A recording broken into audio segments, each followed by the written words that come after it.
Hello, everybody. This is the Florida Sports Report, and today we're going to be talking about the Miami Dolphins.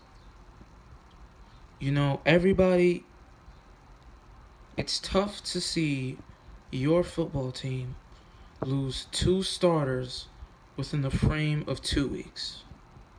It's tough, especially when it's the quarterback of your offense and the quarterback of your defense. We lost Ryan Tannehill, our starting quarterback, to a non-contact injury. And we lose Raekwon McMillan on the very first play of his NFL career. Now I get it. You want to instill a work ethic in your players, especially when they're rookies. You don't want them to get complacent, and you want them to put in as much work as they possibly can to earn a spot on this football team. But you can't tell me that in the first preseason game, on the very first play, you put Raekwon McMillan on kick return duties. I mean, I get it. The guy has special teams value, but you have to be kidding me.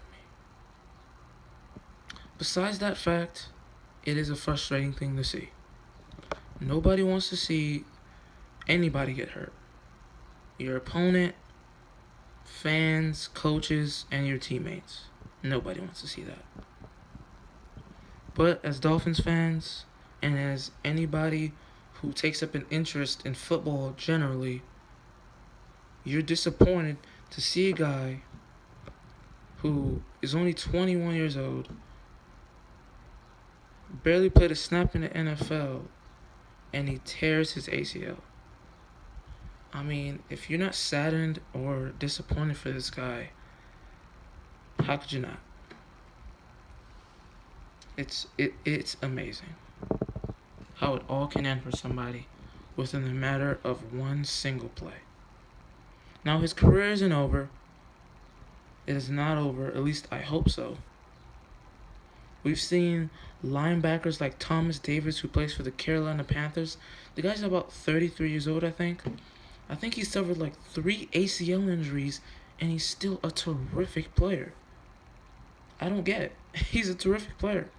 And Raekwon McMillan is only 21 years old, so I'm not comparing him to Thomas Davis or saying he can be like him, but I am saying is that you can come back from this. But besides that point, let's get on to how this affects the Miami Dolphins. Now, I'm a believer that Raekwon McMillan is important because he's a starter. But he's not absolutely crucial to our success. Let me explain.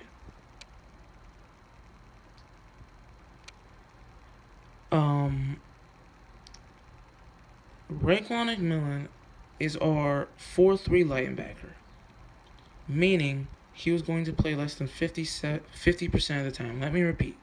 Raekwon McMillan was only going to play in our 4-3 packages, barring that Kiko Alonso, Lawrence Timmons, and Raekwon stayed healthy during the entire season. He was going to only be our 4-3 linebacker. And Kiko Alonso and Lawrence Timmons were going to be our nickel sub-package linebackers, which means they're going to be playing the majority of the time.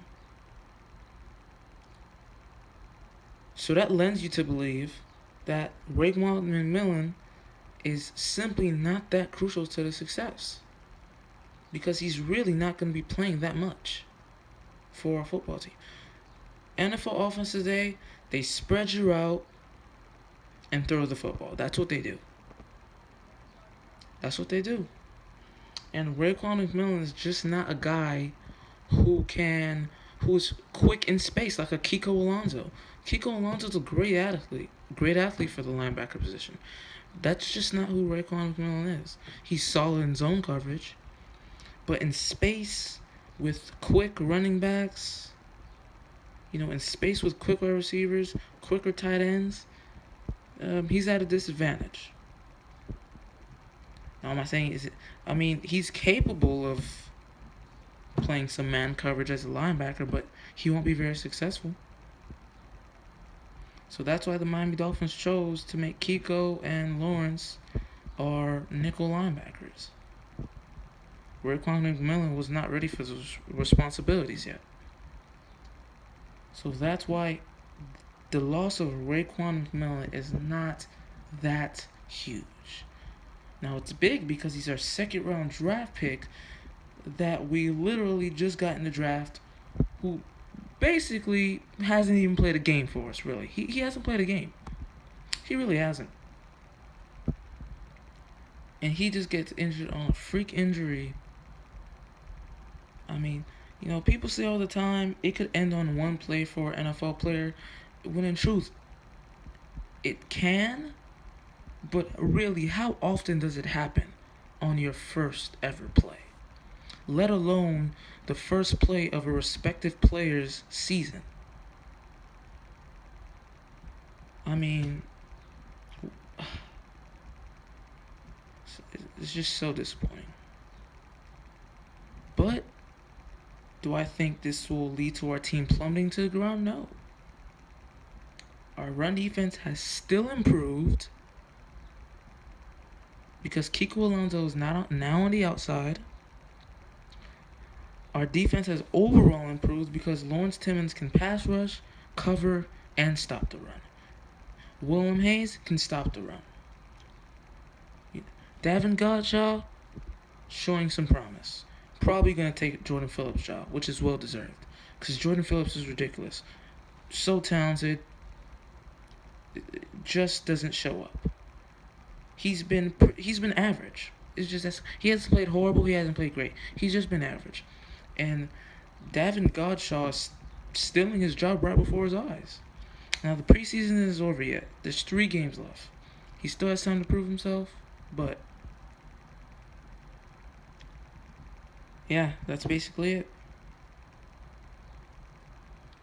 So my thoughts on Jay Cutler too also is that he is a downgrade from Ryan Tannehill. He is. I think few Dolphins fans think that he's better than Ryan Tannehill. Maybe so. But I don't believe that. I hear so many media analysts saying, oh, Jay Cutler is such a great arm talent. But, I mean, when did he ever prove it? Once upon a time, this guy had a good offensive line. Brandon Marshall, Matt Forte, Alshon Jeffrey, Zach Miller, underrated tight end. And he threw for 28 touchdowns and 18 interceptions. And he's had an even worse touchdown to interception ratio than that. Once upon a time, I think 2012, the guy threw 27 touchdowns and 26 interceptions. That's an upgrade over Ryan Tannehill. A guy with a career completion percentage lower than Ryan Tannehill. A guy who's not as mobile and as athletic. He's not as good a leader as Ryan Tannehill. I mean, the guy who nobody wanted and had to retire to do television is better than Ryan Tannehill. I mean, wow. Either way, it's the upcoming season looking pretty tough for us. But as I stand by, I think we'll go 8-8 or 9-7 and miss the playoffs. And I'm hoping while we do that, Matt Moore can be our quarterback because I do think he's better than Jay Cutler. And if somehow, some way, we pull off another great season next season through injuries, we persevere through injuries and we still find a way to make the playoffs, which is, I can assure you that's not happening this season. I can assure you that's not happening this season. If we have a lot of injuries like we did last season, we're going to plummet into the ground. It's just that simple. Our schedule is ridiculously tough. We have Tampa Bay, Tennessee, New Orleans, Oakland, Denver, New England twice in 3 weeks. a tough Buffalo team to deal with. The Ravens, who we lose to every single season when Joe Flacco's starting for them. The only time we beat them, I think, in the last 4 to 5 years is with Matt Shaw as their quarterback. So this up and coming season, I'm not saying that our future looks murky or bad, but it certainly isn't looking great. If this team can stay healthy and we don't sustain any more major injuries, we can be a bubble playoff team. A bubble playoff team. That doesn't mean we'll make it, but we'll be in the hunt. I think Jay Cutler's a decent quarterback. I really do. Even though I don't think he's better than Ryan Tannehill, I think there's other Dolphin supporters who think that Jay Cutler's absolute trash, and I don't think that's the case. I think he's actually a decent quarterback. I think Matt Moore's better than him, but he's alright. At least we have an improved defense, and our running game is good, and our offensive line's healthy. It's just so ridiculous. It really is. We lose key guys in Mike Pouncey last season. We lose Cole Messi and Jelani Jenkins to injuries last season. And those are the guys we're dying to get back. Jelani Jenkins and Cole Messi, not so much, but certainly Mike Pouncey and Rashad Jones. We were dying to get those guys back. We were on the come up. We were looking so good coming into this season. We were just going to shock the world this season, but it's not really looking that way. We were dying to get Mike Pouncey and Rashad Jones back, and then we lose our starting quarterback and our starting middle linebacker. The quarterbacks on both sides of the ball.